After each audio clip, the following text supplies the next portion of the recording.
All right, what's going on, guys? Welcome back to the Brushback Baseball Podcast, episode number 8. 8, and probably a couple days late. I'm glad to see you're alive. Yeah, I'm glad we got one out this week because I was very, very ill with the flu for about 5 days. So I thank God I'm feeling great. It's what happens when you turn 30. That's what I was saying too. Yeah, I mean, it was my body's way of welcoming me into the 30s, because I honestly was sitting there going like, oh my God, is this what 30's like? Like I can't like fight off like sickness like I used to. Yeah, no, that's not what. And I never get sick too, so that's exactly what I was thinking. That's not what 30's like. It's a lot worse than that. So you'll learn to adjust, but it's really unusual to ever have you miss anything with baseball. So to have you miss like 2 or 3 things like in a row, I texted you a couple days ago going, "You alive?" And it was, "No, I'm dead." Yeah, I mean, I was hurting all the way around. I'm just, you really take for granted your health. That, you know, when you're down and out like that. And I think I had a fever the whole 5 days. I just was achy, chills, the whole thing. So yeah, I'm happy to see the sunlight the last 2 days. What gets hit harder, you with that flu, or Altuve with the Chapman fastball? Well, for 2020, it might be Altuve getting hit with the 105 at his head. So yeah, I want to see that, even if it's in Houston. I don't know when the Yankees. I know that the Astros go to Yankee Stadium in September, so we have to wait. But I don't know when the Yankees go to the Astros, but I'm waiting for that one. Yeah. I mean, I everywhere they go, I'm interested to see. Yeah, it's been interesting this spring too, because we talked about it last time. They got hit like at the time like 7 or 8 times, but most of them were on off-speed pitches that were accidents. They weren't guys wanting to hit. Guys are still going to get hit, so yeah, it's just a matter of that. How many can some of the guys from the other teams, how many can they sneak in there without it being too obvious? That's the real question. I don't know. I love seeing the guys that have terrible aim to begin with, and then they throw 3 feet behind the batter, where it's like, what? It was an accident. It just got out of the hand a little bit. So yeah. Well, hey, and congrats! Just finally, we've surpassed where everybody, like we said from last episode, we've surpassed the 7th episode threshold. So we're above the Mendoza line. Yeah, the Mendoza line of podcasts. And to celebrate too, for your 30th birthday, you got a great new camera. Yeah. So we're upgrading. We got a new camera. Partially else for my birthday present. So we got some lighting. You can actually see our faces now. That's probably a downgrade. Our viewership's going to go down. I was just saying, especially now that I'm on the other side of 30, you guys are going to be seeing my wrinkles now. They don't have to look very far. So yeah, we got new lights, we got some upgraded tech, and we're learning with it. So, I think the flu kicked us. Well, but also kicked the show for a couple. So hopefully, this next time we get. I'm happy we got one out this week though. We're still keeping one a week, which is good. Get our interviews going too. Yep. So, so people can't just look at our faces. Yeah. So what do we got going? What do we missed? All spring training stuff. It's like Bill Murray said in Ghostbusters, where when you go out with the flu, all of the baseball gods open up. You got cats and dogs getting along, fire and brimstone. You got Bauer and Manfred. Well, Bauer kind of making up to Manfred a little bit in the best way he could, which was he just acknowledged that Manfred said he can meet with any baseball player who had questions and whatnot, and that Manfred was a man of his word. Bauer talked to him about a wide range of stuff in baseball. It's the only thing I had to cover, but it was like one of those weird things that just comes out while I'm not talking to you about baseball. Yeah. That surprised me. I actually didn't know that until just like right before David got here. And he told me about that, and I had no idea. So that's interesting to see. And it's good of Manfred that I'm glad that the two of them were able to sit down and kind of talk it through. Yeah, and it's good too that I wish I was a fly on the wall on that one. I know. I don't know how awkward that probably was like in the beginning, but I bet you they I bet you there was probably some cool things discussed. But I think it's important too that Manfred does that because it humanizes him to guys like Bauer and the other players who are meeting with him, because we keep bringing it up, but this player union contract, collective bargaining agreement comes up in a couple of years. And if he's he's behind this facade of the MLB offices and never meets with players, they can't really get a valuable exchange. And hopefully Manfred understands where the players are coming from too. Well, and I feel like with anything, when people criticize things and you might not know exactly where he might have been coming from on it. Maybe he was thinking of a bunch of different, kind of exhausting all options and thinking about everything. And this was honestly the best thing he thought, because of maybe some reasons that Bauer doesn't, or, things that weren't disclosed out to the public, maybe that in Manfred's eye.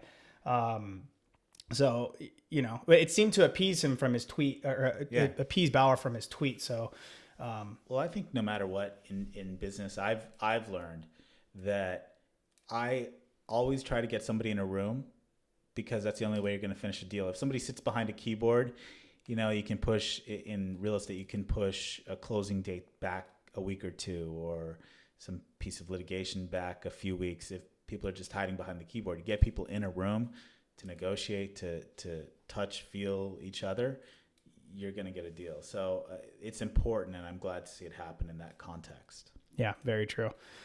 All right, talk to me about the other big thing that was going on with Mr. Christian Yelich. Christian Yelich got paid $200 million is what, with 7 years added on to the 2 years that he had, it totaled $200 million as a new contract. Interesting reactions across the board. Some people thought, hey, he got way underpaid for being Christian Yelich. And then somebody else had a great analysis from the contract standpoint. He's getting paid a 7-year contract 2 years before his contract is due to be negotiated. So, okay, that was my question. So I guess it's an extension. So it's really like it's continuing on his it's like a 9-year deal basically. And if the Brewers didn't have to, they could have just seen what the next 2 years do. And when you look at it, the Ryan Howard contract was extended similarly for 5 years, like 2 years before it was due. And you can see how that turned out for the Phillies and their financial constraints. So had they just waited the 2 years. So there's quite a bit of risk to the team to sign somebody 2 years before, no matter how good they are. I think Yelich is a guy, you're not going to miss on him. No. He's like Mr. Consistent, and just, I don't know, the way that he plays the game, there's no way I don't think that's going to be a bad deal unless he got hurt. At the time, though, I think Howard was coming off of the MVP, and you were like, this guy's a monster. So I think that was 5 years, 125. So how are we going to miss on a $25 million deal per year? And they ended up missing the last 3 years pretty bad. Yeah, but I think, I guess in terms of numbers, I mean, he's up there. I guess, how many home runs did he hit not last year? I don't know. He hit like 40 something, right? I don't know home runs, but for 2 years. But I mean, it was like comparable, like Trout's numbers, essentially. Yeah, for 2 years, he's been basically an 8.5 win player, which is, absurd. So, I mean, he's as elite, as Cody Bellinger too. I mean, the two of them were kind of going back and forth all year last year. Honestly, besides the age difference and positional difference, I prefer Yelich's bat as being a lot more consistent than Cody's is. Cody. I think it's much more of just an actual like pure baseball swing. Yeah. With less holes in it than I think Bellinger has in his. Yeah. And I think there's a little bit of psychology with Bellinger too. He gets in his own head a little bit and gets out of his fundamentals. Played against Yelich in the minors quite a bit, because he was at the Marlins when I was with the Cardinals in the Florida State League, and we shared a complex, but it was one of those things that we always played each other. Right. So we shared the complex, and so I got to watch him like all the time, and he just destroyed us. But I will say this, and if he's listening, I'm sorry, but I had to do. I robbed him of a Florida State League title that he would have had a record. I think it was most hits in a single season. And it was the last day of season we were playing. And he comes up. I think he'd already gotten 2 hits to like tie the record. Or he was either like one shy or he was just tied. And his last at bat of the season, and this day game, it's all hot, you know, if we're all ready to go home. I'm playing second base. Yelich hits one up the middle. And mind you, I didn't play like that much second base that year for whatever reason. So I kind of felt out of place. You know, I'd been more at like third the whole year. So he hits this one up and I make the play of my life, or that whole year. And I make this like backhanded, like Jeter-esque play, but at second, and I jump, throw him out at first, and he was out. Otherwise he would have had that. I'm pretty sure he would have had that record all to himself. So sorry, Christian. I'm sure he's crying. Yeah, he's crying into his $100 bill. Yeah, he's a player I've always loved. When the Marlins were dismantling a couple years ago, dude, can you think? I just imagine that they had Ozuna, Stanton, and Yelich, and Jose Fernandez before he decided to go boating. Yeah, they had the makings of a great team if they had an owner that, you know, could back them up. But the Jose Fernandez thing just set that whole organization back. So yeah, that's tough. Yeah, very tough. But I really, you know, both Yelich and Stanton were available a couple of years ago, and much more than Stanton. I was pining for, you know, the other local kid. They're both local in Yelich. Just such a better player consistently. You know, you're going to have higher peaks with Stanton, but Yelich is just overall awesome baseball player. Unreal. All right, let's move on to well, let's talk about a huge former home run guy who's been retired, who is wanting to make a comeback as a pitcher potentially. Who's that? Well, not me. No, Jose Bautista. I thought you were announcing your comeback. We can talk about that later. Okay. We can talk about that later. But no, let's I've just heard the rumors of Joey Bats. Joey Bats, yeah, it was supposedly from Marcus Stroman, who was a teammate with him in Toronto. I guess they've been throwing together, and he's vouching for and saying, "Hey, this guy Joey Bats can throw in any major league bullpen right now." Didn't he throw? I think he got clocked at like nearly 100 miles an hour from the outfield one time. Oh, I'm sure. Just chucking it. Yeah, that's different. You get a crow hop, but yeah. But no, I heard he was at 94 or something. So when they went on this offseason, whenever they were throwing, but I don't know. I've only seen like a video, and it was probably like a year ago of him throwing, and I don't think it was that serious. But I don't know. Do you think he's gonna actually try for it? Do you think any teams will give him a shot? I mean, either guys figure it out or they don't. You know, Kenley was a catcher for a couple years before they converted him to, you know, now one of the better closers. I think just some of these guys either have the physical talents and the ability to do it, or you don't. I mean, you look at Ricky Ankiel, obviously, who made it to the majors as a pitcher before, you know, Steve Blass syndrome hit him. Mm-hmm. But that's a real thing. Let me ask you too. What do you think would be a tougher transition, pitcher to hitter or hitter to pitcher? Ooh, well, I think it's tougher going pitcher to position player to hitter. Yeah, I think so. Because like just the consistency of seeing you know, having at bats and doing that, like what Ankiel did was absolutely ridiculous. Being able to go and do that and at that level. And it's such a quick time too. It tells you what kind of athlete he was. Obviously he had the arm, but to be able to do that is phenomenal.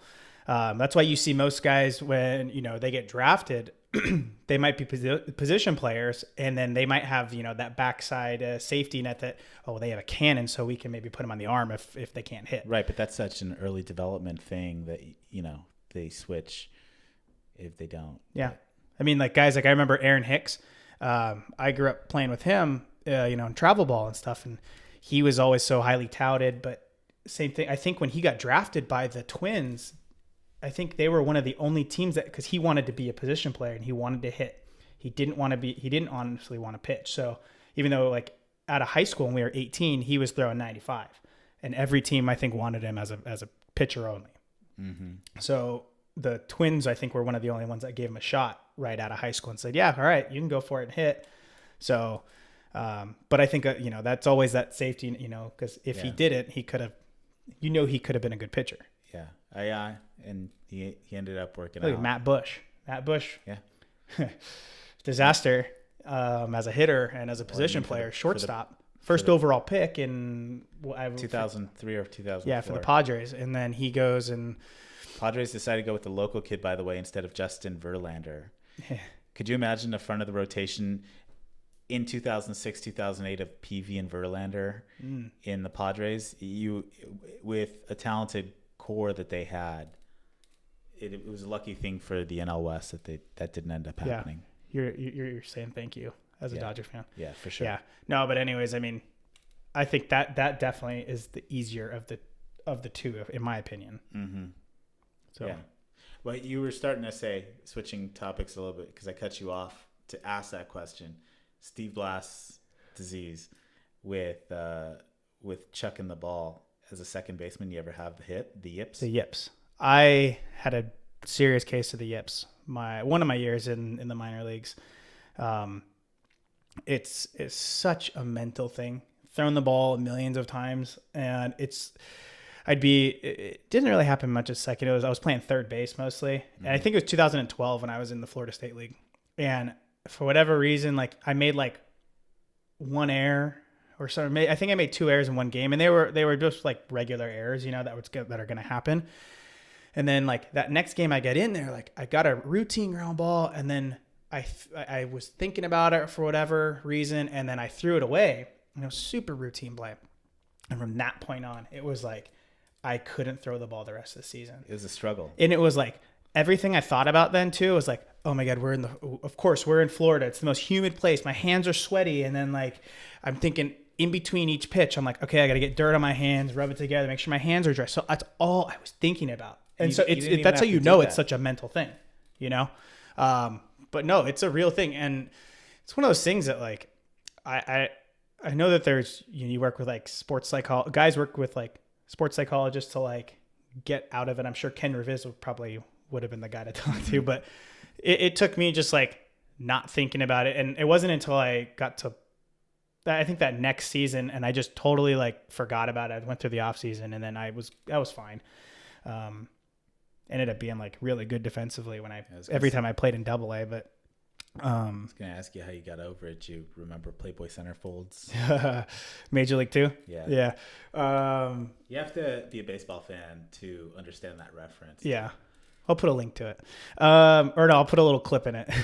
No, but it's one of those things that you just have to totally take your mind off it and just get back to it's just having confidence and not thinking. It sounds a lot easier to, don't think, but when there's a lot going through your mind sometimes, and it's really hard to shut the noise off. And I can make a throw to first base, normally 100% of the time. And, the easiest things that you would normally take for granted become so hard. And it's kind of funny too, because that wasn't the first error you've ever done. So what triggers it to go, this error is different than all the other I think it's before? Because it's when, for me, it was because I was pressing at the plate. I had just started going into a slump after I don't know. So I remember I was smoking balls, not getting any results. And then I was pressing at the plate, and then I'd go to the field and I'd made 2 errors, back to back, easy play. And then, then that happened, and then it just snowballed. So another point too, I know that we've mentioned, or I've discussed the importance of the mental game and everything, on previous episodes. And that's just another case in point, how sometimes things can just snowball really quick on you. And if you don't have, any routine or process on how to slow things down or stop it or fix it, then, it can get ugly real fast. Yeah. And it did for me that season. Yeah. Well, so that's why, those, and the guys in the major leagues too, and they're doing it at a much bigger scale too. So another one of those things that I think a lot of people don't really, or kind of take for granted when they're watching and seeing how good these guys are. Yeah. You know, they don't really fully grasp some of those things like I do, you know? It happens to guys all the time too. Brandon McCarthy, at the end of his career in 2017, he just had a case of the yips last month. And then they brought him in for one of the games in the World Series, I think it was. One of the playoff things, and was just all over the place, and I had to pull him.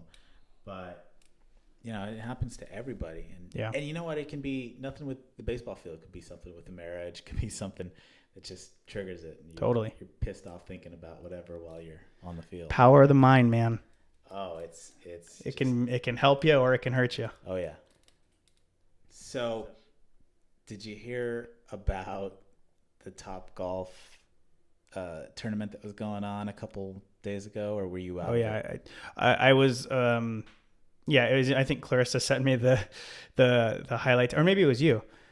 I don't know. I was sleeping. I definitely sent you the Trout one. I was sleeping for like 3 days straight, but I did watch that in between, and yeah, Trout just absolutely mashed that ball. Yeah, I think it should be landing sometime in the next couple of days. Oh my God! Anybody who hasn't seen the Trout, he went to Top Golf with a bunch of the Angels, and just launched the ball way past the netting, and it just disappears into the dark sky.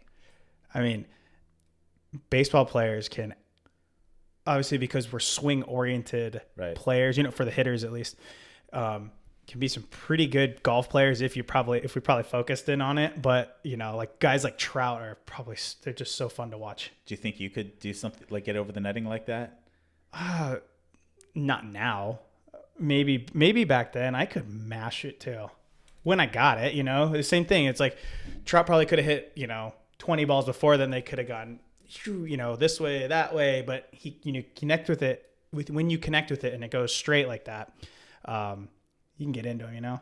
Yeah. I mean, easily. I've seen guys. I've watched Garrett. I've golfed with Garrett several times before, and he's definitely mashed balls 400 yards plus. Yeah.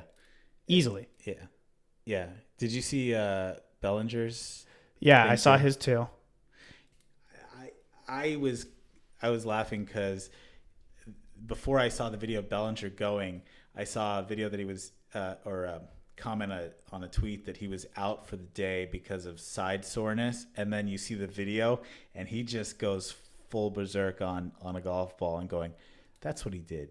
Yeah, not a good look if you actually hurt yourself. No. Did you when you were in the minors, did you golf more in the minors or in college? Never in college. All in the minors. Yeah, and one of my roommates that I pretty much lived with and played with almost every single season in the minors. His name's Matt Williams, from Tennessee. He was a really good golfer. The Giant? This was minor league, Matt Williams. And he's actually a scout, I think, right now with the Twins. Which shows you what generation I'm from. Yeah. No, I mean, he always got that same correlation. But no, he was a really good golfer, and we used to golf. I mean, usually every single off day we were golfing, but we always had our apartment was always, when we come back from a game, we'd always do like games or we'd putt, down cause we had no furniture. Right. So we set up games or we'd putt in, down the hall and in the carpet and stuff like that. But we usually play, I think, every single off day. And then I never liked to play during on the same day as that we had a game that night, but he used to, I used to watch him. He was really good. I mean, he'd shoot in the 70s routinely, and I've seen him shoot in the 70s, come back and then go 3 for 3 in a game or 3 for 4. And some guys I think just can have that connection. They're so athletic where they can flip that switch and they just know, it's just a, different swing plane, different whatever. I don't think I was really able to, because I think it kind of messed with me mentally, or if I would have probably looped up or popped a ball, I'd have been thinking about it the whole next time, shit, was it because I fucking went golfing, because now I'm looping, so that was me personally, but I knew guys, and especially pitchers can certainly do that. When they're not pitching and they can kind of have that liberty where they have more days off like that. Right. And they don't have to think about swinging. So for the most part. Yeah. I know that there's a certain couple Hall of Famers that I know about that used to go golfing pretty much every day. Is kind of what I read about. So. Yeah. And usually the pitchers are, you hear that some of the pitchers are real good. Yeah. As in really good. Yeah. Yeah. It's funny. Some guys can golf and not affect their swing. Some guys can show up to the locker room loaded, on alcohol or drugs, still perform. So good for them. I've seen that too. I'm sure there's some stories, but I don't know if it'd be appropriate for this. It was always that thing because we used to have like, you're an adult, you can, and this is your own career. So, if you choose to, I'd see guys that, would show up just so hungover and, it's like, well, and they're in the lineup or they got to do this, it's like, hey, you're a big boy. And if you choose to do that, you also got to be able to perform that way too. So I've also seen guys that would just show up to the clubhouse just, looking like, throwing up the whole time, get into the game, 2-3 knocks, all good. Just funny. What was not that was a consistent thing, but that was kind you don't have to name names, but yeah, I won't. What was the probably most surprising thing? Like somebody who looked like they were like you were last week coming into the clubhouse, and then what they did that game. Yeah, for sure. Like I remember I'm definitely not going to name names, but I basically picked somebody up from the hospital that night. I was one of the only ones with a car where we were at in the minors. And I had to go pick him up at 4 a.m. I got woken up. They're like, dude, you gotta go pick up so-and-so.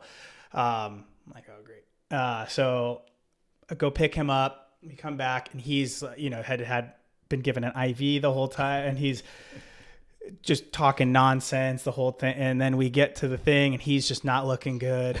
Basically told our trainer, like, look, I am not going to do any stretches. I'm not going to do anything. I'm just going to lay on this training table for the whole time.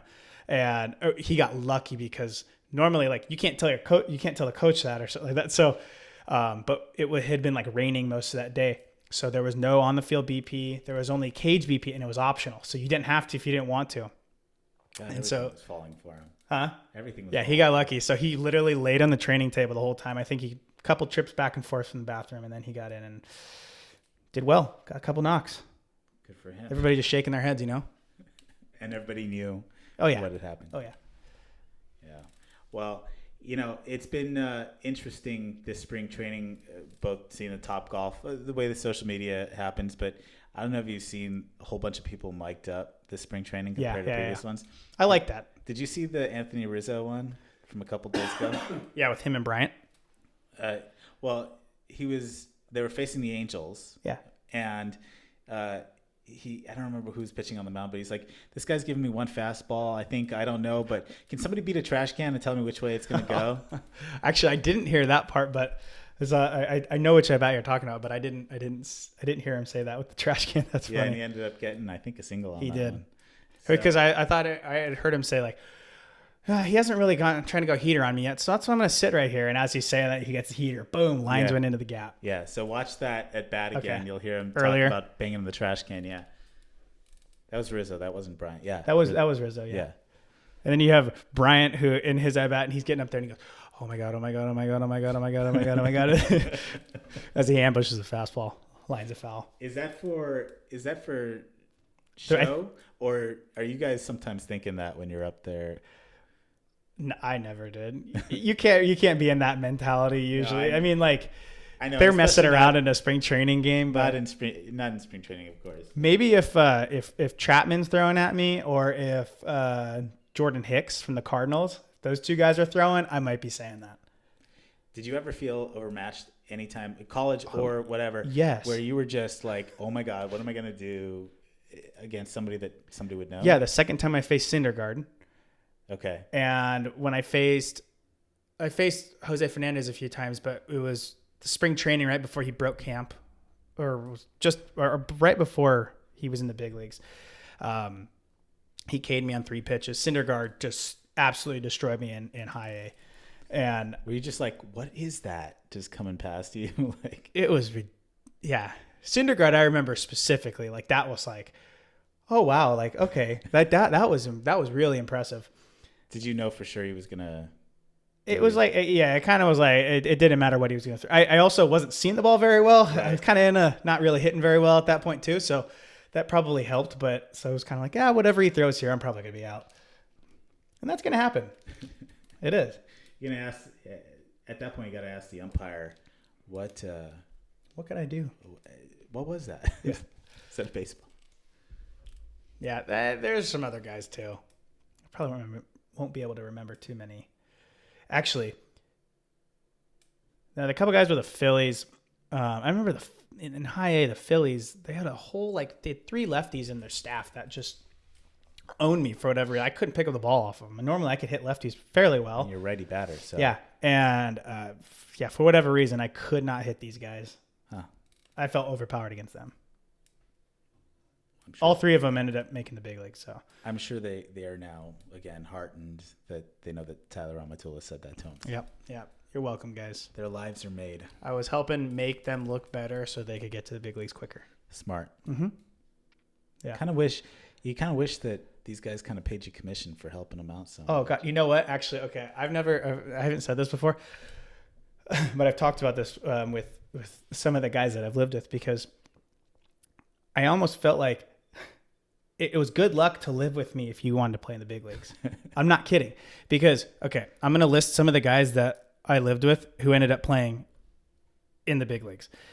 So, or at least some of the bigger names. Like, right. Roommate with Garrett Cole, right. Which he definitely needed my help. He has no talent enough. He for sure needed it to live. He needed to live with me in order to get to the big leagues, because he wouldn't have gotten there alone. I mean, it's pretty obvious. Right. So Garrett, you're welcome. Then I lived with Matt Harvey, and again, no talent. So he definitely needed my help. You're welcome, Matt. The Dark Knight. Yeah. The Dark Knight. Let's see. Whit Merrifield, non-athlete, he has, not fast. He can't play multiple positions. So he needed my help. So you're welcome. Basically a super sub with a huge contract now. Yep. Thanks, Tyler. You're welcome. Let's see. Steven Piscotty. Again, absolutely not hyped up at all. He wasn't a prospect coming out of Stanford. Had no idea how to hit in the box, so he needed my help again. And we were roommates in AA. So you're welcome, Steven. Let's see. Who else did I live with? I know I'm missing a couple guys. Well, Matt Williams, you said earlier. The other Matt Williams. He didn't make the big leagues. He got AAA. So yeah. A couple other guys that I know that I lived with, Jacob Stallings, who's the catcher for the Pirates now. He's in the big leagues. So, actually, who else did you live with in college besides Garrett? Anybody that made it? No, that actually lived. I mean, living with me, roomed right. with. Yeah, no, just him. I got, my road roommate in AA and in high A was Cody Stanley, okay. Who got to the big leagues as a catcher with the Cardinals. So, you're welcome, Cody. God, that guy was so funny. That's gonna be the pin to this video is gonna be thank you to all these guys. Yeah, I didn't get anything from any one of those guys. Not one thank you. That's pretty rude. It's bold, dude. I mean, I'm sitting here. I'm 30 years old, and I'm I have a good life. You're in a cardboard box. I live a good life, but I'm not living the big league life right now. Yeah. So I sacrificed all of my potential. I'm sure if those guys could give up, their dreams, they would, gladly. I just want to, they could pay it forward a little bit to me. I'm just kidding. Well, if they want to pay for it, they can always come on too. That would be a great thank you. Yeah. And then they can personally give you thanks. There we go. No, it's funny though. I do sit back and I look at some of the guys that it's kind of sick from your position to well, seen it. when I look at guys like Cole and Harvey, I remember the two of them like those are two extremely elite pitchers, and I could say I live with both of them. Right. Most people kind of watch them on TV and just go, Mm-hmm. it's like, oh my God. I remember even when I was watching Harvey though, in 2013, I think it was when he started for the NL All-Star game. Mm-hmm. what he was doing that season, I was sitting there going, oh my God. Cause he was a good pitcher when I played with him in the Cape Cod League, but he wasn't that dominant, you know? Right. So it's cool to see some of those guys, you know, some of your buddies as they progress, and you know some guys are actually going to, they're going to go to the big leagues. Garrett Cole's going to get to the big leagues. It's just, when they actually reach like, elite guys, and then you sit back and you go, I grew up playing baseball and idolizing major league players when I was a kid, and it's like I grew up with some of these guys, kind of cool. That's cool. So yeah. I'm not giving up on it though. I think I mentioned this on the last episode, and I was half joking, but I mentioned that I got a new camera, a really nice camera for my mom for my 30th birthday, and I was messing around with it the other day, yesterday, and I mentioned that I have a good knuckleball. Mm-hmm. So I'm like half joking about like making a comeback as a knuckleball pitcher, but I'm also like, I kind of want to do that. You've got the arm strength for it. Well, think about it this way too. Okay, I'm gonna put some links to my knuckleball on the video in slow motion, and I'm gonna try and work with some of the settings to get it to be a little bit clear, but just enough. And mind you, I'm only like when I was doing it yesterday, I was throwing with my son, so I'm not throwing it that hard. I'm not throwing it very far, but I know I have a good one. I'm gonna get out there today and I'm gonna throw, so hopefully I can get some footage. But I'm 30 years old, I just turned 30, and I don't have the wear and tear on my arm. A knuckleball is a pitch that doesn't take a lot out of your arm because you're not throwing it as hard. So I have a fresh arm, and let's just... Who needs Scott Boras? You're your own best salesperson. That's right. Great. Well, let's think about this though. Let's say we got to be realistic. Like, I'm not in playing shape right now. My arm's not in like, right. I'm in decent shape, but like, let's say that I started now and I started working out. I got a spring training invite to work my way through the minor leagues, but I'd be 31 then. Let's say it takes me 2 years because they're going to probably want to test me early since I'm old, right? Old. Well, in baseball years, seriously, in baseball years, I'm ancient, because by the time you're 80% retire by that age. Yeah. And you're 25, you're starting to be old in the minor leagues. So, let's say that it took me 2 years. If they tested me early, often kind of pushed me, and I did okay. How would they test you? Just... Well, I would definitely have to work probably through like rookie ball and some of that, but I think that I might be able to progress a little faster, possibly. Let's just say it takes 3 years. Okay. I'd be 34. Right. And I'd have so many bullets left in my arm, and I'd be throwing a knuckleball. And that's a pitch, because your arm you don't have to throw that hard with it. You can throw into your 40s. Yeah. So they could still get almost 10 years out of me. I know. Think about that. You could almost get your 10 league service time to get your pension. My pension. That's smart. I know. Go do it. So you're making the announcement now? Officially?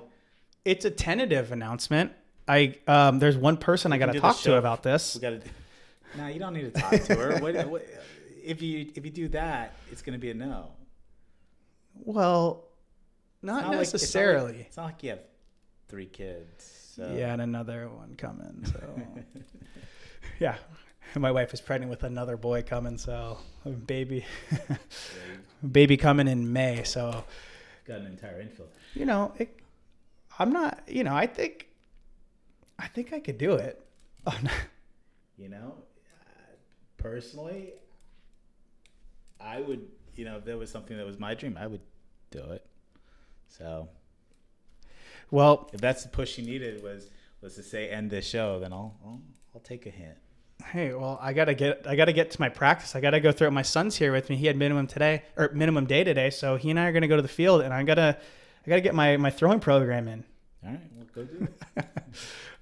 No, I say it half joking, but I almost I'd really want to see if I just stopped everything, and literally not stopped everything. Obviously, you'd still with something like a knuckleball.